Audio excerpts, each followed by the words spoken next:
চট্টগ্রাম পূর্ব বাকলিয়া জামায়াতের নেতাকর্মীরা জানিয়েছেন, তাদের উপরে ১২ই ফেব্রুয়ারি ভোট কেন্দ্রে বিপদ আবির্ভাব হবে তাদেরকে জানিয়েছেন এবং হুমকি দিয়েছেন। তারা বলেছে যে তাদের উপরে যতই হুমকি আসুক না কেন, তারা সকল হুমকি পিছনে ফেলে সামনে এগিয়ে যাবেন। বিস্তারিত জেনে নিচ্ছি রেজাউল হাসান কায়সারের প্রতিবেদনে। ততক্ষণ আমাদের সাথেই থাকুন, প্লাস টিভির সাথেই থাকুন। ধন্যবাদ সবাইকে। আসসালামু আলাইকুম। হাসান হাসান, তো ওনার বাড়ি কি এখানে? বাড়ি এখানে বর্তমানে ইয়াতে পুলিং সহকারী প্রিসাইডিং অফিসার প্রেসিডেন্ট অফিসার যিনি এখানে উনি 5 আগস্টের যে মামলার আসামি আছে, এখন কি মামলা কি ওনার না বর্তমান চলমান মামলা আছে? চলমান আত্মগোপনে ছিল। উনি কিভাবে গেছে সেটা জানি না, আপনাদের মানে অবগত নাই যে কিভাবে আসছে এটা আমার অবগত নাই। সেটা আইনের বিষয়ে ভালোভাবে জানলে, যদি আইনের তোকে যদি চিনি আসামি থাকতো তোর যে প্রশ্নই আসে না কিভাবে ওনাকে দেওয়া দেওয়া। এখন নিশ্চয় কোন একটা কিছু হয়েছে এখানে বা এটা আমরা প্রশাসনকে অবগত করছি। ওনার নামগুলো আপনার বলে দেন, ওনার ঠিকানা বলে দেন, এটা প্রশাসন দেখে এটা যদি সে এই কাজে থাকে বা আসামি হয়ে থাকে তাকে তো প্রশ্নই আসে না। জি জি, ওনারা হচ্ছে হাসান, ওনার পিতার নাম হচ্ছে নাজের, মোহাম্মদ নাজের, কমিশন পাড়ার।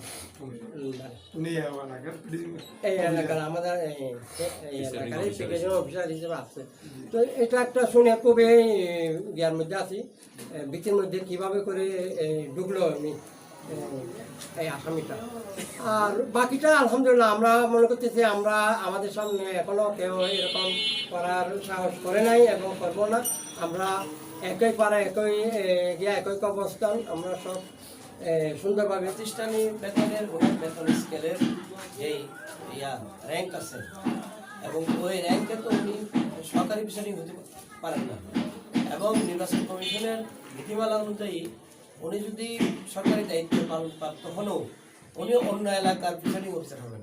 এই এলাকায় তো সরকারি প্রিসাইডিং হতে পারবে, এবং যিনি নিজ এলাকার ভোটার, ওই এলাকারই উনি ভোটার, ওই এলাকারই উনি বাসিন্দা, ওই এলাকায় উনি কীভাবে সরকারি প্রিসাইডিং অফিসার। এটা এই কোনো একটা মহলের সন্ধি, এবং এটা আমরা আশঙ্কা করছি এটার কারণে মানে এখানে নির্বাচন হারাবে এবং আমরা আরও আশঙ্কা করছি যে নির্দিষ্ট কোনো মহল ওনাকে দিয়ে ভোট টেম্পারিং করে।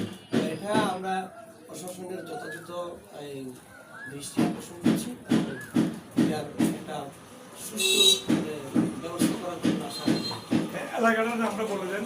এই এলাকার নাম হচ্ছে চেয়ারম্যান ঘাটা বজ্রকোনা এই মহল্লা, আর এখানে এলাকার নাম বলেছে চেয়ারম্যান, আর এই কেন্দ্রের নাম হচ্ছে ওই কেন্দ্রতে কিন্তু বিভিন্ন জায়গা থেকে এমনি দেখতেছি মানে কেন্দ্র দখল হবে সেই হবে এরকম শুনতেছি আমরা।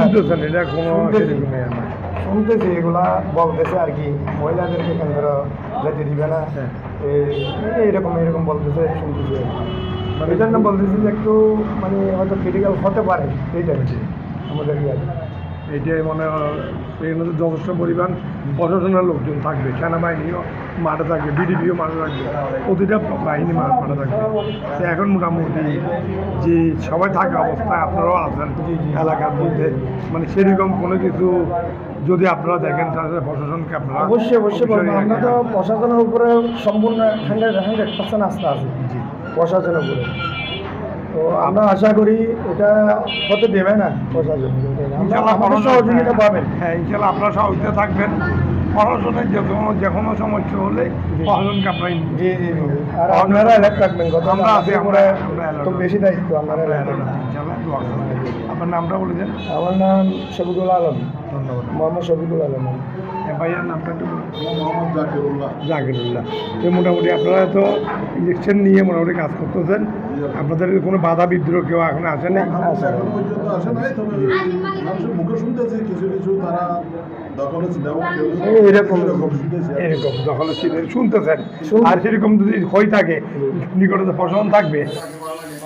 আমার বিষয় হচ্ছে সেটা না, সাধারণ মানুষ অনার্সে পড়তো কোনো আমাদের কোনো আপত্তি নেই, ঠিক আছে, যে আসুক, যে ভালো মানুষ সৎ ব্যক্তি, হ্যাঁ উনি আসুক, সমস্যা নেই। কিন্তু যে অন্য পাহাড়ে যদি বা হন সৃষ্টি করে বা বিএনপি কেউ যদি বিএনপি যারা করতে হয়, এখানে কিন্তু মনে করেন বিএনপি যারা করতে হয় যদি বেশি হয়, তাহলে আমাদের যে সাধারণ যে আমাদের ভোটার আছে এদেরকে যদি আসতে না দেয় তাহলে তো সমস্যা।